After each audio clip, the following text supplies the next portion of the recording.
ladies, now that we have our pretty panels all sewn down, horizontal seams, vertical seams, all pressed, and all the seams are going in opposite directions, let's lay out our panels.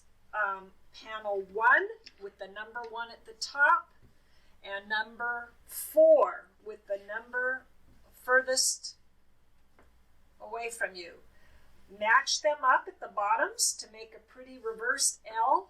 Flip them over, right sides up, and then you will pull panel 4 over panel 1, and we are going to stitch the bottom just to the top of that panel 4 that overlaps. Make sure all your seams nest on the at the top of panel 4. You're only going to go to the intersection and then backstitch. As you start your seam from the bottom of the 2 panels, backstitch and then go up to just the intersection, stop, and backstitch.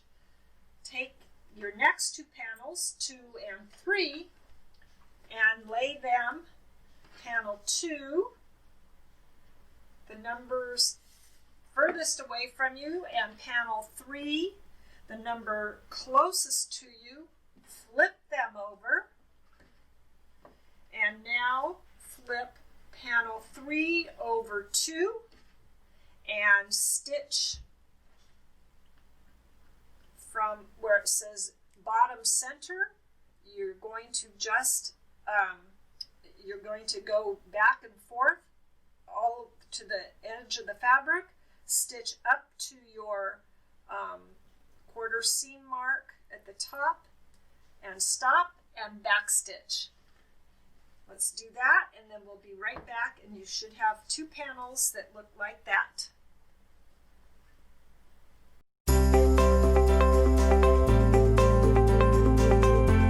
Okay, when you have your L's done and sewn together, press your seams open. A clue that you sewed them all together correctly is it should say bottom center at one end of the seam you just made, and on the other L it should have bottom center. Press your seams open. Now lay your 2 L's back out in front of you. You want to have, we're going to go with the numbers again. So 1 is up here, this is 4, and on the bottom you have 2 and 3.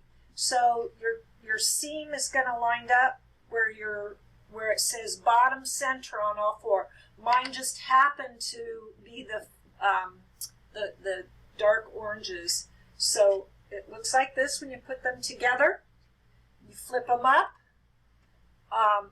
So the 2 panels now match up at the top. 1 and 3 are side by side, and you're going to sew down at the bottom of that. Again, you're going to take into account that 1/4 inch mark from end to end. Just go to the 1/4 inch mark. Let's stitch that up.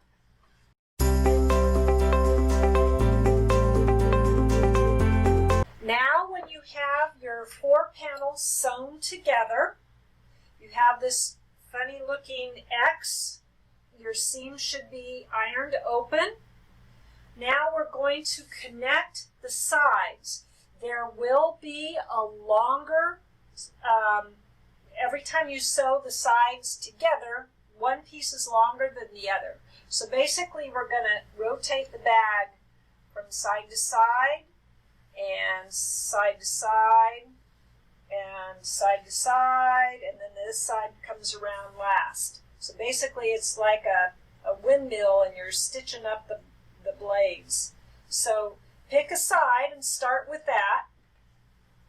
Push it to 2 to 1, or you can go 4 to 1, but we're going to just make a circle around. You're going to make a Y seam, so when you're going to start at that Y seam. when you pull the panels together, pinch everything up so that you don't catch anything in the seam. You can actually cut that if you want. But as you see, when you start to sew, one panel is shorter than the other. So again, you're not going to sew off the edge. Only sew to that 1/4 inch mark in your seam. And make 4 stitches like this.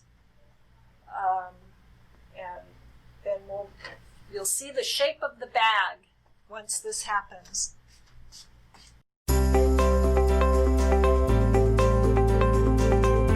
Let me go over that Y seam again. So now I've pulled panel 1 and 4 together, and one side is much longer than the other.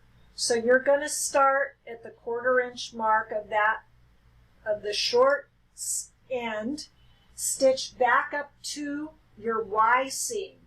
I actually cut, you can see there's a slight diagonal print on your interfacing. If you pinch that and fold everything up toward that and clip your top panel to your back stitched seam, it'll make it a lot easier to stitch. So you're going to go, well, when I take it to the sewing machine, I will go from probably on the back to the front, but you stitch into the Y seam.